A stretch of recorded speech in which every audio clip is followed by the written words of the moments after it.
The purpose of the Moonlit Ghost is to discover the truth of this world.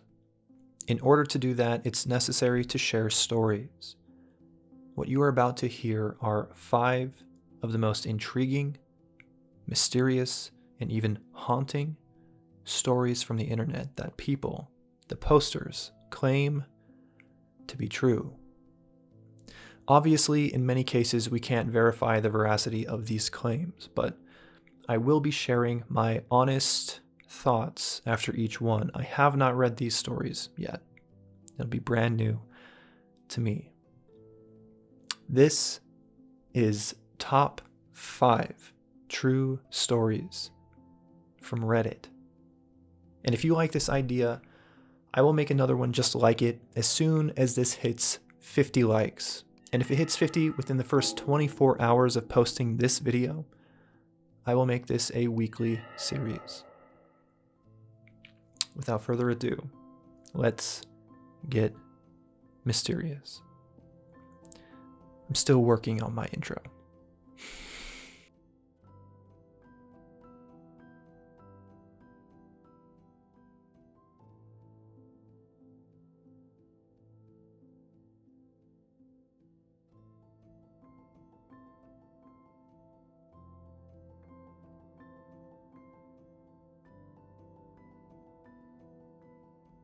I've shared this story before, but whatever. People effectively repost questions. I'll repost my answers. A few years ago, I loaded a bunch of camping gear onto my bicycle and spent the better part of the next 7 months riding 5,300 miles, 8,500 kilometers around much of the US. At night, I most often preferred to wild camp, simply finding somewhere to disappear into the woods, somewhere people were unlikely to find me and even less likely to care that I was there. After a month or so of sleeping in the woods, I had grown quite accustomed to the many nighttime sounds of the forest. The droning of thousands of crickets and toads was a certainty, becoming almost a sort of white noise. Perhaps I'd camp near a babbling creek. It was always a highlight of the night, though not particularly uncommon, to hear the yips and howls of distant coyotes. I fondly recall one night I inadvertently set up camp right between 2 owls, who spent much of the night hooting back and forth. At the very least, it wouldn't take much of a breeze to stir music from the trees. But then there was this one night in late September in the mountains of rural Montana. Shortly after dusk, I turned out my light and laid down in bed before coming to a disturbing realization. It was dead silent. There were no animals to be heard anywhere, not a single cricket. There wasn't even the slightest breeze through the dry leaves of early autumn still clinging to the branches above me. There was just nothing at all to hear. And it was terrifying. I can only describe it as the loudest silence I've ever heard. It almost felt as though the entire forest was hiding from an equally silent predator. The occasional snapping of a twig near my tent, a common sound normally lost in the cacophony of other noises, was like a gunshot. I slept terribly that night, and it was incredibly relieving to hear a bird song accompanying the first light of dawn. I am a decently accomplished outdoorsman, but I'll be honest, I still have a bit of anxiety sometimes when wild camping. I've had a few other similar nights in mind, which inspired uneasy feelings with varying levels of rationality, but that silent night in Montana was without a doubt the worst night's sleep I got on the whole trip. That, without a doubt, that would be super, super creepy. I've never done, what did he say, wild camping before. I think that's what he said. But I've spent time camping by myself, like in camping areas. And even just doing that when you know other campers are around. It is scary. The sounds of the forest, if you're not used to them, can be terrifying. But obviously this night for him, there was no animals. There was no sound. There was nothing. And oftentimes, I think when there's no animal sounds, people attribute it to some sort of predator. But even when there are wolves or coyotes around, you still hear animals. And so when all of the animals go silent, it's actually attributed to Bigfoot, right? Like Wolfman and these other Dogman and these other like mythological or paranormal cryptids. I don't know exactly why sometimes the forests will go silent, but the fact that he said that there wasn't so much as a breeze, I don't think cryptids have any sway over the weather. I don't know. Maybe they do. In this crazy wild world, anything's possible, but I think this was just a particularly silent night. I don't know that there was anything too disturbing or too terrifying really out in the woods. It's just when you're alone and you're used to one thing and you don't get that thing, especially when there's nobody around for miles, it can be very, very troubling. So I believe him. I don't think there is any I'm glad that he didn't sensationalize anything. Very well written. But the fact that he didn't sensationalize anything, it counts towards the believability of what he was saying. And I don't have any reason to doubt that experience. I'm sure it happens to a lot of people, actually. But do I think there was a Bigfoot or some other weird cryptid out there? Not really. I think it is possible that happens around Bigfoot or other cryptids, but I don't know. Unless there's more, I think it was just a creepy night in Montana.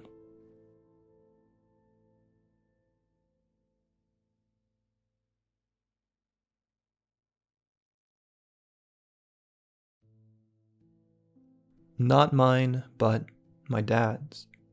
First off, let me explain that my dad is a huge skeptic. He was a military man most of his life and does not scare easily.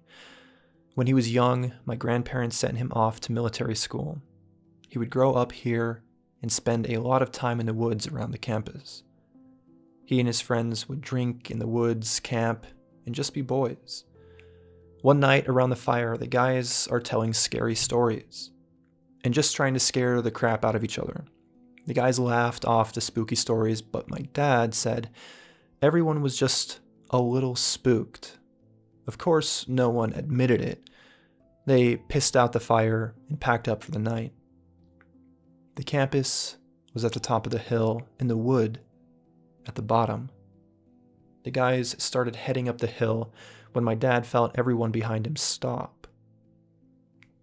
My dad looks up to the top of the hill and he can make out someone at the very top, standing on the inside of the fence. The fence height is 6 feet tall. This thing's head was resting on top, and its arms were hanging over the top of it, almost like it was just resting on it while watching the guys make it up the hill. All the guys froze. Their first thought was, "Oh crap, we got caught sneaking out." Then my dad's buddy yells out, "We were just checking campus, sir," thinking it might be a drill sergeant. But no response came. Well, we're all screwed, my dad thought. As they get about halfway up the hill, my dad says all the hair on the back of his neck stood up. This thing hasn't moved or responded. It's just watching. Then all of a sudden, this thing screeched. My dad said it sounded like a mountain lion, which they have in the area, but it was clearly coming from this thing. It started to climb the fence, which it did with ease, kind of like a spider. The guys wasted no time and ran back into the woods, screaming and trying to push each other out of the way. My dad hid in a tree with a buddy, and the other guys hid in some brush by the creek. They stayed hidden until the sun came out. My dad said the night was sleepless. They heard branches breaking all night, and the same screeching as before. My dad said it was the most scared he's ever been. The guys never really talked about that night, but they all agreed that they saw and heard something. He told me this story only once, and I could tell he was spooked just telling it again. If my dad was spooked, I know it had to be pretty freaky. That is freaky. If the fence really was 6 feet tall and he was just kind of leaning on it, resting over it, it doesn't really seem like something a mountain lion would do, right? I don't know. Maybe it would. Maybe it'd be up on all four of its paws, and I think it would be big enough to be able to do that. Maybe they just had the silhouette of it. Maybe it was hungry. I don't know.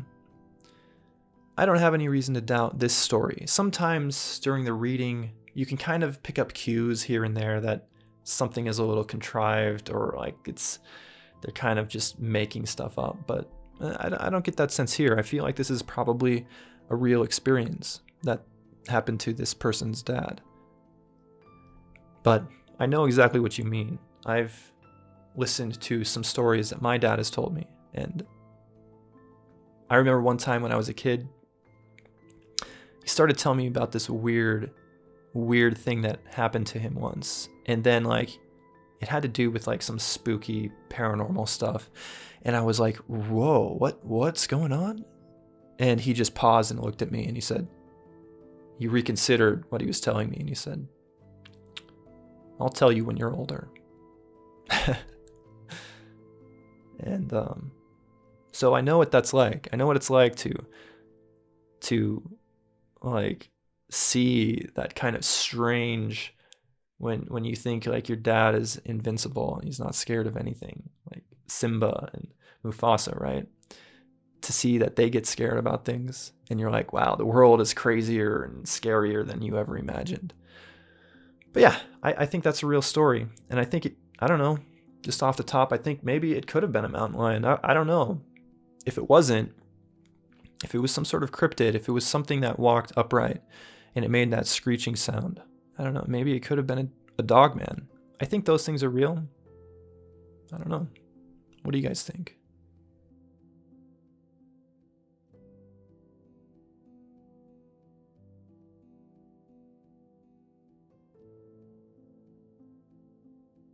When I was in high school, my friends and I got really into exploring abandoned places. We used to research places along the East Coast and drive during the summertime to check them and take cool pictures. This one time, a kid we knew in my buddy's class told him about this abandoned mental asylum in Maryland. That was really cool because, unlike most places, it was a 5-building complex with a large center building that was 3 stories tall. I forgot the name, but if anyone knows what I'm talking about, feel free to share. Naturally, this piqued our interest, so that weekend, we told our parents we were going on a fishing trip to Maryland. And 6 of us road tripped to go see this place. We started out by checking out the smaller building in the complex when we first got there, and slowly made our way around the area to look out for security. To give a sort of layout to the asylum, all of the buildings connected to each other aside from the main building and the church that was behind it. So as we entered the first building, we decided to pull a Scooby-Doo and split up to cover more ground. I got paired with a kid in the group that didn't really want to go there to begin with, and we went down to the basement of the building. As we went down, I saw that there was a crude doorway near the staircase that was out of place for the other large hallways upstairs. I convinced the guy I was paired with to check it out on the condition that I went first. The layout of this room was kind of like a ramp. So if you kept walking back, it would get closer to the ceiling and a lot darker. We had one flashlight, which I gave to my friend, and I was using my phone flashlight. So as I walked in, I naturally got drawn to walk straight back while my buddy went to the left side instead. I remember saying to him as we were inside, "Damn, this place smells like crap." And when I turned around, the guy I'm with speed walks toward me and says that we need to leave now. Thinking he was just scared, I didn't argue with him, and we left, and I didn't think much of it for the rest of our time there. Later that week, my friends and I are at a party, and we're telling people all about this asylum we just explored. I start telling people about the main building, and the guy I was paired up with comes by to hear what we're talking about. As I start talking about the basement and the room we were in, he pauses the story.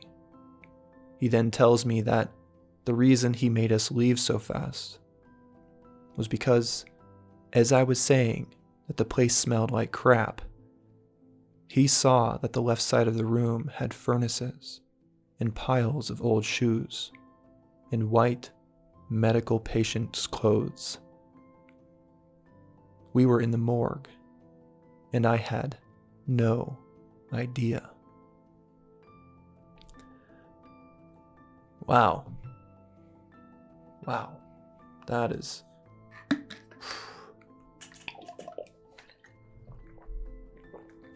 I don't think that's too sensational to not be true. I think that very well could have happened.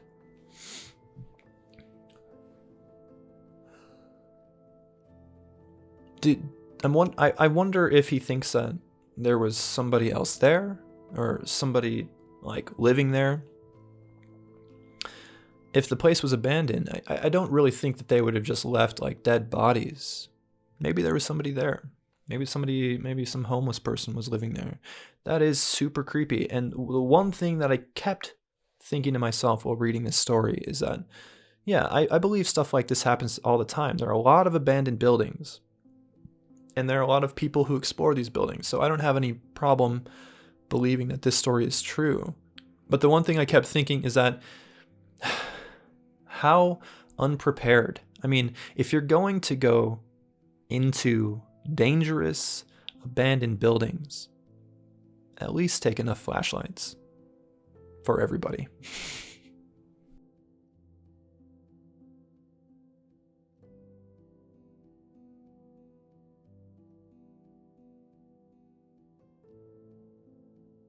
This is probably the creepiest, most unexplainable thing that has ever happened to me. I used to work overnight as a security guard at the local port. Usually, none of the port workers would stay overnight except for the safety official. I wouldn't be on the shift alone since the site has a radius of nearly 2 miles. Overnight, usually there would be 3 guards, including me. Since the area was fairly big, there were different posts, but front gate was the main entrance area where all the guards would be stationed overnight, since there was no need to put them on other posts due to the fact that there was no activity in the site at this time. The veteran guard that had been there for years would often say that the site was haunted, given the fact that there have been accidents and deaths that occurred in the area a long time ago. I was aware that people died there due to freak accidents, and I do believe in angels and demons, since I'm actually a religious person. But I also thought that the superiors were just messing with the new guys. I would work 5 to 6 nights out of the week, and for the first few weeks, I never really saw or heard anything out of the ordinary, except for maybe a few questionable creaks, and would see a few misplaced objects while doing my patrol rounds, but nothing too crazy. Just to describe the setting to you, this is a fairly big site, and on occasions, when there were big projects being constructed at the port, the workers would sometimes stay overnight. Due to the fact that there were times where port workers were required to stay at the port for a few days, there's a gym on site for their convenience. This gym is fairly old. In the gym, there's a sauna, weights, and even a racquetball court. If you don't know what a racquetball court is, it's similar to an indoor tennis court with thin plastered walls and thick glass doors. Usually on our patrol rounds, me and one of the other guards, Mike, would stop by the gym and play a few rounds of racquetball before returning back to the front gate. On one of those nights, me and Mike decided to hit a full workout instead of playing racquetball in the cage. This is around 2:30 a.m., and the entire building is so quiet that you can hear the electricity running through the lights. The air conditioner is off, and so is everything else. The only thing that's running are the lights. 15 to 20 minutes into the workout, we hear a loud thump. We crossed it off as nothing and continued working out. Then after a few more minutes, we heard the loud thump once more. At first, we thought it was our lieutenant, which could have been walking around, but then we radioed him, and he gave us his location, which was front gate. We tried thinking logically on what could be making those thumps on the wall. They were coming from the court and the other side. We thought it was the air conditioner, but then we remembered that it was off, and even when it's switched on during the day, there's no reports of thumps coming from the air conditioner. After a few more minutes, the thumps started occurring one right after another. We were very creeped out at this point. But what we were about to witness still scares the absolute crap out of me to this day. We started to approach the other side of the gym to where the glass door was. We turned on the flashlight and aimed it towards the clear glass door. And I got chills all over my body. And I started tearing so much out of fear that I was about to cry. We saw one of the balls rolling slowly by itself inside the court. But there was no one in there. So that means the loud thumps were the balls mysteriously being tossed against the wall, as if something was playing inside the cage. We were both so confused and frightened to how this was really happening. We couldn't make sense of any of it. We were scared, and we started yelling and running away because we knew that there was probably something evil toying with us right there. As we sprinted full speed back to the front gate, the lieutenant saw us and asked why we were tearing and running in a ridiculous manner. We told him what we witnessed, and his facial expression scared us even more. He then said, "That's why there's always guards that quit often. There's something evil in that area. And it's not the first time that something that bad has happened here." He then showed us security footage of dark figures and shadows literally passing through the office areas, and lights mysteriously switching on and off. To this day, I still get chills recounting my experience with my friends and family. And I'm even getting chills right now as I'm typing this. I had never had a real encounter with the supernatural until that night. Many say that it was a demonic presence messing around. Others say it was a ghost of a dead person who died in the area. I don't know what it was, but I didn't last long in the job after that. There were other experiences, but I'll send it at a later time.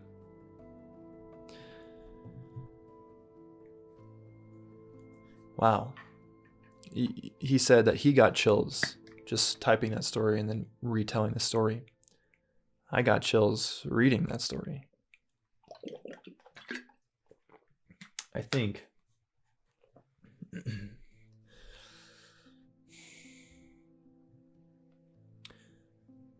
I believe that story. I really do. Although if I saw the security footage, I probably wouldn't believe the security footage.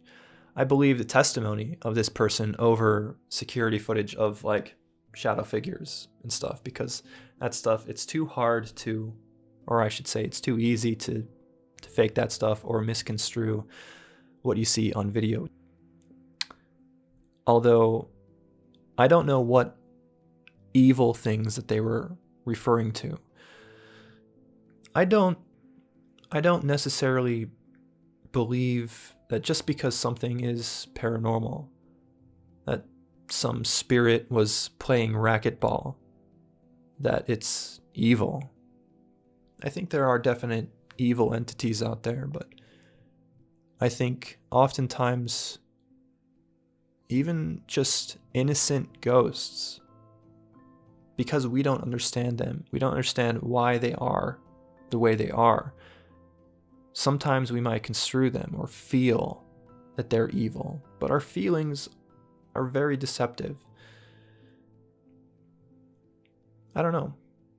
Maybe it was an evil entity, and I wasn't there, but just what they described, I don't necessarily think what they said happened was evil. I can imagine how it would have been terrifying, but I'd be curious to know where that place was.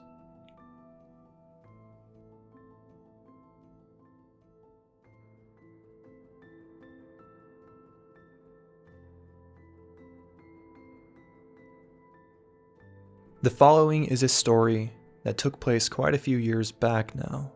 However, it still baffles me completely, and I'd like to share it here. I'm a teenager, and I've been in scouting Boy Scouts for nearly all my life, and I really enjoy exploring with my friends and being trusted more, as I'm older now. A few years ago, me and two girls named Amy and Harriet were asked to hide in the woods surrounding our campsite to find a long, straight stick suitable for carving into a point. Bear in mind that I was a lot younger back then. Harriet was older, and Amy only 1 year older than myself. We had been walking in deliberately the same direction as to not get lost, and memorizing the surroundings as we went in order to find our way back easily. About 15 minutes in, we couldn't find anything to take back, so we turned around to return to the campsite.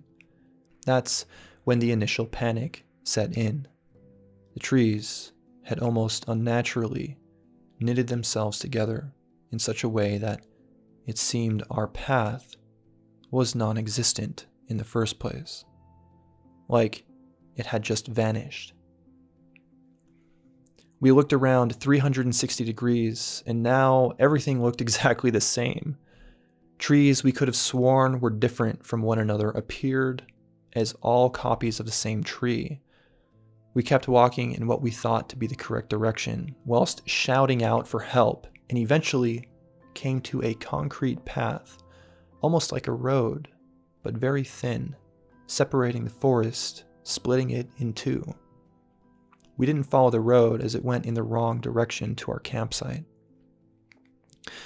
On the other side of the path was more forest. However, nearby was an abandoned shack, likely used for storage or whatever else. We had no idea anything like this was out here in these woods, so we just kept walking. We eventually came to a road we didn't recognize. A woman wearing a pink and purple regatta outdoors coat walked past, and we frantically asked her for the direction to our campsite, as by now, according to our watches and Harriet's phone, we'd been walking for an hour and a half. She said she'd never seen us before, but she said there's another campsite in that direction. We followed her advice and eventually came back to our campsite. We frantically apologized for being so long and that we couldn't find anything. The leader, Ian, could see all three of us were shaken up, and he stated, confused, that we'd only been gone for 25 minutes, and that our free time was still going on. To this day, this baffles all three of us, as our free time was 40 minutes long, and our watches and phones had said we'd been gone for hours. The forest we were lost in felt crushing and claustrophobic, like we'd entered an area that the concept of time didn't apply to. I believe in the paranormal. However, this was so unlike anything I've heard or experienced before. It literally was like we'd been in a time vortex or something, and that hours in the forest were only minutes in the rest of the world. The feeling was very strange, and it stuck with me for the rest of the camp. Thanks for reading my story. It's a weird one, but it's true. If you'd like to hear more stories from my weird life so far, then feel free to upvote and comment. You'll get an upvote from me, Bapu the Mighty. That is strange. So, first things first, I do think that time vortices, I don't know what the plural of vortex is. I think they exist. I think they're real. I think they do exist on Earth. And sometimes people wander into them. And I think sometimes you don't just lose time, but you gain time. Like, instead of thinking that you spent a lot longer in that spot than you did, you spend a lot less time in that spot than you did. That said, I do have a question. I don't know what year this took place, but your phone, a watch is one thing, but your phone said you were gone for hours, so the time on your phone was different.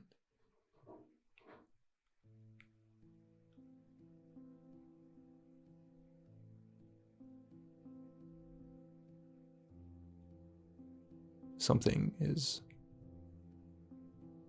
making noises outside of my house, and it's 4:30 in the morning.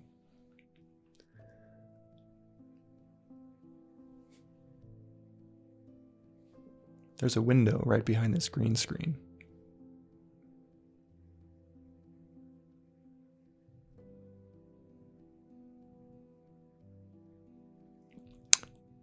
Could have been just like an animal or something.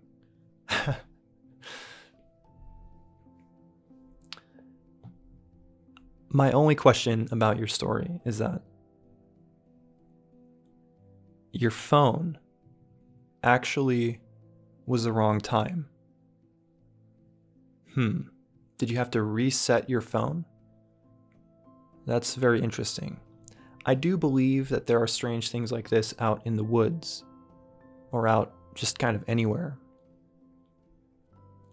And it would make sense that people don't generally settle near these places, because if they are real, then people would, it'd be hard to settle there. So people build cities in areas where physics work normally. I don't know. I'm on the fence about this one. He says it is true. He made a point to say that this is a true story, but I just am curious about your phone being a different time. Like, if I looked at my phone and I compared it to my camp leader, you're saying that the times on your phones would be different. I don't know. I'm giving this one like a 4 or 5 on my list out of 10. I hope you enjoyed this test episode. If so, make sure to like it with every one of your YouTube accounts. Because again, if this hits 50 likes in the first 24 hours, I will make this a weekly show. And make sure to watch my Moonlit Tales if you're interested in longer form, more researched out stories. And my Moonlit Investigations right here if you like to see people debunk claims of the paranormal. Thank you, And remember to keep an eye out and stay paranormal.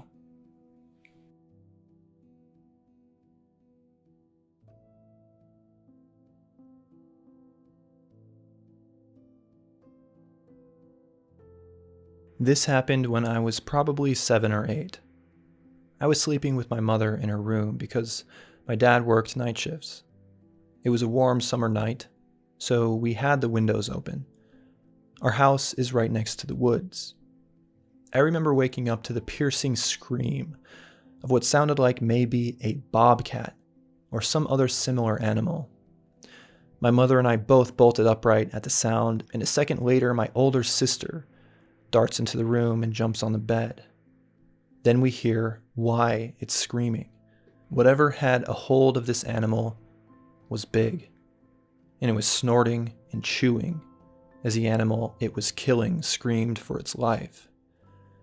Now, I've done a lot of reflecting as an adult on this night, and it's still a topic that pops up when we are talking about freaky stuff.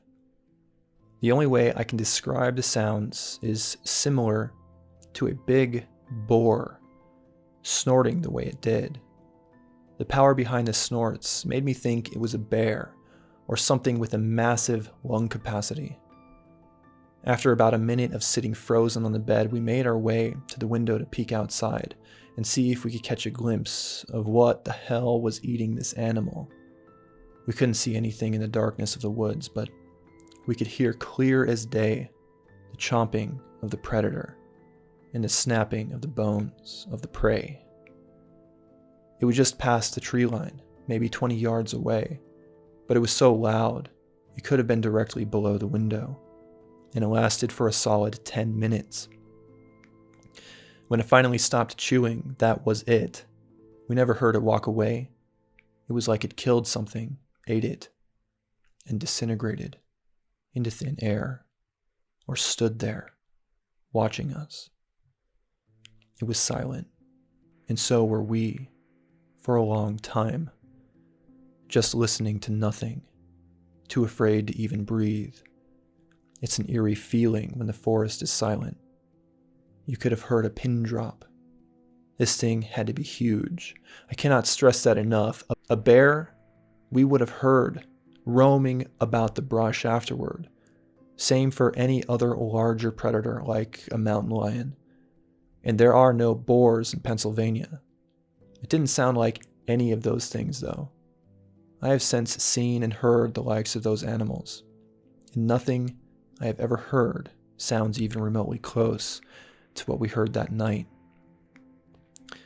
But that's not even the weirdest part. The next morning, we told my dad what happened, and we all went scouring the area where we heard it take place, just inside the tree line.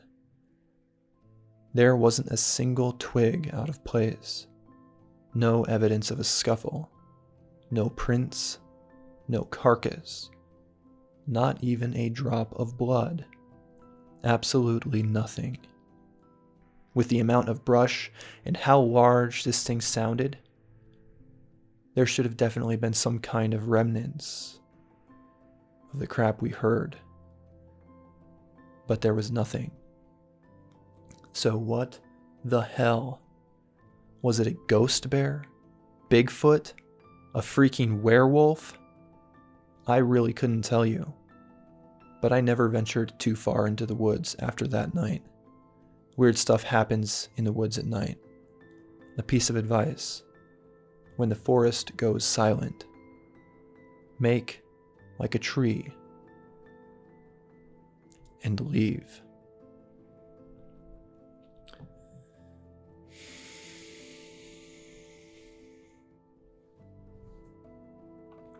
All right, Ray 223. I'm sorry, you lost me on the last line. Make like a tree and leave. That's a pretty good story. And I'm in a good mood, so I'm not going to dock the entire story because of your last sentence. But it didn't help. If you want people to believe your story, don't make cheesy dad jokes. I know what it's like to stare into the abyss of a dark forest. I spent time a number of years ago at my dad's house in Wisconsin when it was just me and him and a couple other guys working on it. We were tearing lots of it down and we were building it up. We were renovating it. We tore the roof off, and a lot of the times there was just tarps covering the roof and the walls and things like that. And it was just out in the country. And a couple nights I spent the night there alone, kind of as a property manager watching over the place. And it was creepy, let me tell you. It's very terrifying. And a couple times in the middle of the night, I would get up, get like a drink or something, or go to the bathroom, and then I would just stand. I would go over to the tarp that was flapping in the wind, and I would pull the tarp back, and I would just peer out into the darkness, especially the nights where it was overcast. And it was so dark. No city lights, no nothing. And you just look out, and all you have is like the moonlight seeping through the clouds. And across the field, there was the forest. Man, it's almost like mesmerizing with fear almost. It's like, wow, just waiting for something to happen. And that house was haunted. My family's had a number of really weird encounters there, and there's real history to that house too. So those nights are not nights I will forget anytime soon. But I don't know. I'm on the fence about this story. I think it could have been a real experience. But again, that ending, man, it just didn't do it for me. It ruined this story for me. All right, guys. That's it. Take care. I'll see you next time. Get this to 50 likes.